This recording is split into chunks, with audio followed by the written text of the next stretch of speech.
اعوذ باللہ من الشیطان الرجیم بسم اللہ الرحمن الرحیم الحمد للہ رب العالمین والصلاة والسلام علیک یا رسول اللہ وعلی آلک واصحابک یا حبیب اللہ۔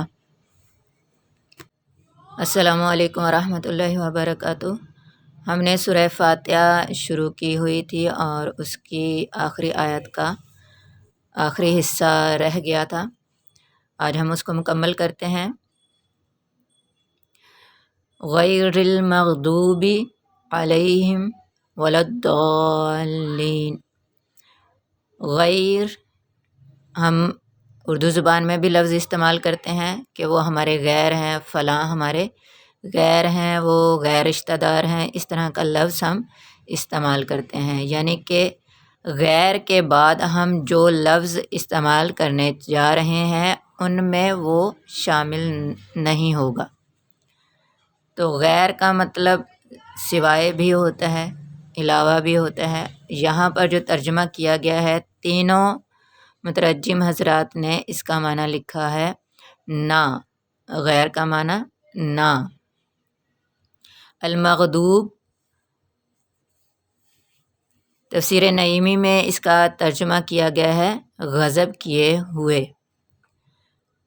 تفسیر حسنات میں کیا گیا ہے غضب کیا گیا۔ حافظ نظر احمد لکھتے ہیں غضب کیا گیا۔ ہم اردو میں بھی لفظ غضب استعمال کرتے ہیں، یعنی جس پر بہت زیادہ غصہ کیا گیا ہو، یا اگر کوئی شخص یا کوئی فرد خود بہت شدید غصے میں ہو تو اس کو بھی کہا جاتا ہے کہ یہ تو غضبناک ہو رہا ہے، تو وہی لفظ ہے غضب کا۔ تو غضب سے ہی مغضوب بنا ہے، یعنی جس پر غضب کیا گیا۔ علیہم دو لفظوں سے مل کر بنا ہے، علی اور ہم۔ تفسیر نعیمی میں دونوں کا اکٹھا معنی کیا گیا ہے۔ علیہم کا ترجمہ پر، ان۔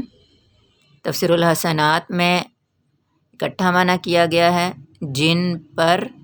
حافظ نظر احمد صاحب نے بھی اکٹھا ہی معنی لکھا ہے ان پر۔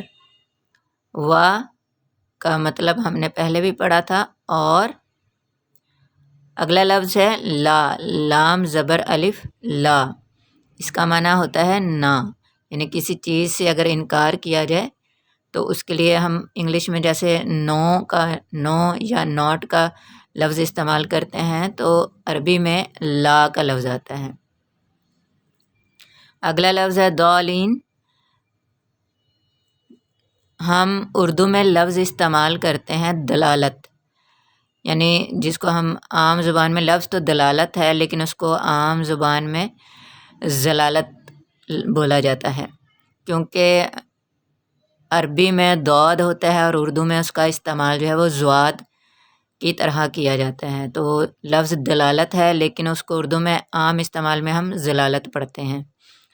تو ضالین کا معنی تفسیر نعیمی میں ہے بہکے ہوئے، حسنات میں ہے گمراہ ہوئے، اور حافظ نظر صاحب نے لکھا ہے جو گمراہ ہوئے۔ اب ہم با محاورہ ترجمہ دیکھ لیتے ہیں۔ کنز الایمان میں اس حصے کا، آیت کے اس حصے کا ترجمہ لکھا گیا ہے با محاورہ ترجمہ، نہ ان کا جن پر غضب ہوا اور نہ بہکے ہوئوں کا۔ آپ کو یاد ہوگا پچھلی آیات میں ہم نے پڑھا تھا کہ راستہ، سیدھا راستہ دکھانے کی دعا کی جا رہی ہے۔ اب وہ کون سا راستہ ہے؟ وہ راستہ ان کا نہیں ہے۔ کن کا نہیں ہے؟ نہ ان کا، یعنی ان کا راستہ نہیں جن پر غضب ہوا، اور نہ بہکے ہوئوں کا۔ تفسیر نعیمی میں بھی سیم ترجمہ لکھا گیا ہے۔ تفسیر حسنات میں لکھا گیا ہے نہ ان کا جن پر غضب کیا گیا اور نہ ان کا جو گمراہ ہوئے۔ حافظ نظر صاحب نے بھی تفسیر حسنات کی طرح سیم ترجمہ لکھا ہے۔ ضیاء القرآن میں ترجمہ لکھا گیا ہے نہ ان کا جن پر غضب ہوا اور نہ گمراہوں کا۔ عرفان القرآن کے ترجمہ میں لکھا گیا ہے ان لوگوں کا نہیں جن پر غضب کیا گیا ہے اور نہ ہی گمراہوں کا۔ انگلش ٹرانسلیشن اس کی عرفان القرآن میں کی گئی ہے not of those who have been afflicted with wrath nor of those who have gone astray۔ یہاں جو غیر المغضوب سے لوگ مراد لیے گئے ہیں کہ جن پر غضب ہوا، وہ جو لوگ مراد ہیں وہ اہل یہود ہیں، یعنی یہودی ان لوگوں کو وہ فرد کہا گیا ہے جن پر غضب کیا گیا۔ اور بعض علماء کرام اس کی تفسیر میں یہ بھی لکھتے ہیں کہ جو گناہ گار، بہت زیادہ گناہ گار، فاسق اور فاجر ہو مسلمان، تو اس پر بھی اللہ تعالیٰ کا اگر غصہ ہو بہت زیادہ تو اس کا معنی وہ افراد بھی لیے جا سکتے ہیں۔ اور گمراہ یا بہکے ہوئے لوگوں سے مراد اہل نصارہ ہیں، یعنی عیسائی لوگ، کیونکہ وہ سیدھی راستے سے حضرت عیسیٰ علیہ السلام کے تشریف لے جانے کے بعد، جب آپ کو آسمان پہ اٹھا لیا گیا تھا، اس کے بعد انہوں نے آپ کی تعلیمات کو بھلا کر اور گمراہی کا راستہ اختیار کر لیا تھا، اس لیے انہیں گمراہ لوگ یا بہکے ہوئے کہا جاتا ہے۔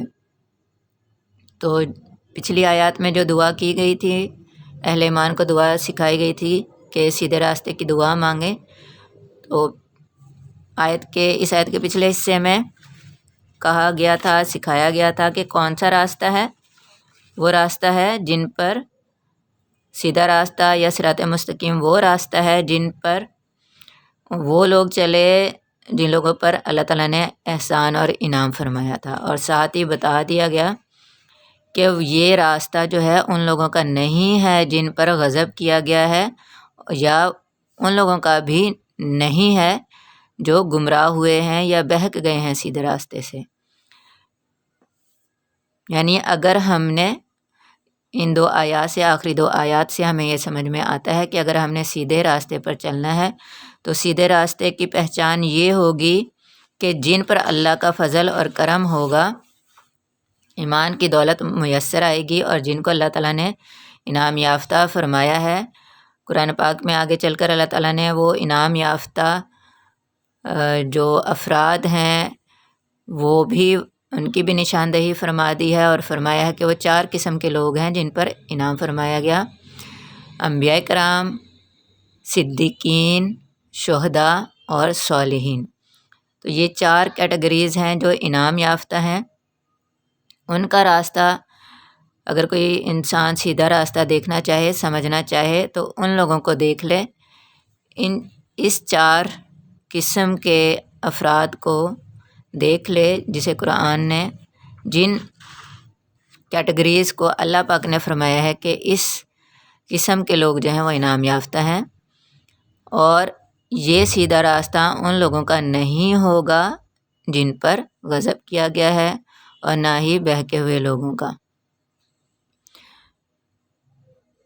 آج ہماری سورہ فاتحہ مکمل ہوئی، اور سورہ فاتحہ کے آخر میں آمین پڑھا جاتا ہے، یہ بھی سنت پاک ہے۔ آمین قبولیت دعا کے لیے پڑھا جاتا ہے۔ تو سورہ فاتحہ کے آخر میں جب بھی دعا پڑھی جائے تو آہستہ سے آمین پڑھ لینا چاہیے، کیونکہ جب سورہ فاتحہ پڑھی جاتی ہے تو فرشتے بھی آمین کہتے ہیں، اور اگر فرشتوں کے ساتھ ہم انسانوں کی آمین کا لفظ اگر مل جائے تو ہو سکتا ہے کہ ہماری دعا بھی فرشتوں کی آمین کے طفیل اللہ پاک قبول فرما لیں۔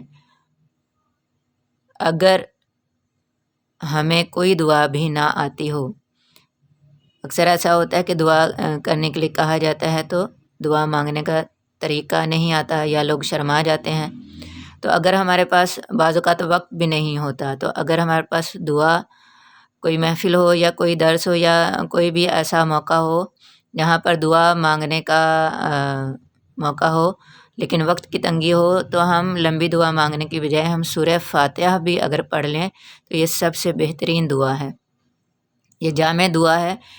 یہ دعا اگر انسان مانگ لے تو اس میں دنیا اور آخرت دونوں کی کامیابی آ جاتی ہے۔ انسان خیر کی دعا مانگ لیتا ہے اور برائیوں سے بچنے کی دعا بھی اس میں آ جاتی ہے، کیونکہ انعام یافتہ لوگوں کے راستے پر چلنے کی دعا مانگی گئی ہے اور غضب کیے گئے اور گمراہ اور بہکے ہووں کے راستے سے بچنے کی دعا کی گئی ہے، تو اس میں ہر اچھائی اور خیرات آ جاتی ہے اور ہر برائی اور شر کی پناہ کی دعا بھی آ جاتی ہے۔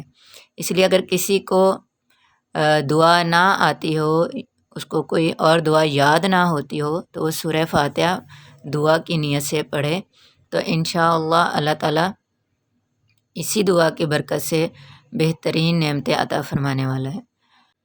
سورہ فاتحہ کی تکمیل کے ساتھ آج کا سبق ہم یہیں پر مکمل کرتے ہیں۔ اگلی نشست تک اس لیسن کو اور پچھلے تمام تینوں لیسنز کو دہرا لیجیے گا اچھی طرح سے، لفظوں کے ترجمے بھی اور با محاورے ترجمے بھی کوشش کیجیے کہ مکمل طور پر یاد کر سکیں، اور ضروری نہیں کہ جتنے تراجم دیے گئے ہیں وہ سب کے سب آپ نے یاد کرنے ہیں۔ جو آپ کو یاد کرنا سب سے آسان ہو، صرف ایک ترجمہ وہ آپ یاد کر سکتے ہیں۔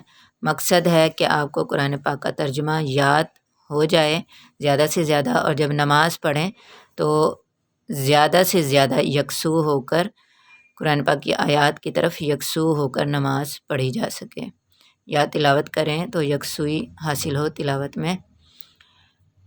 اگلے نشست تک السلام علیکم ورحمۃ اللہ وبرکاتہ۔ اللہ تعالیٰ ہماری اس کلاس کو بھی قبولیت کا شرف عطا فرمائے اور ہمیں جو سیکھا پڑھا اس پر عمل کرنے کی توفیق عطا فرمائے، آمین یا رب العالمین، بجاہ نبی کریم صلی اللہ علیہ وسلم۔ السلام علیکم ورحمۃ اللہ وبرکاتہ۔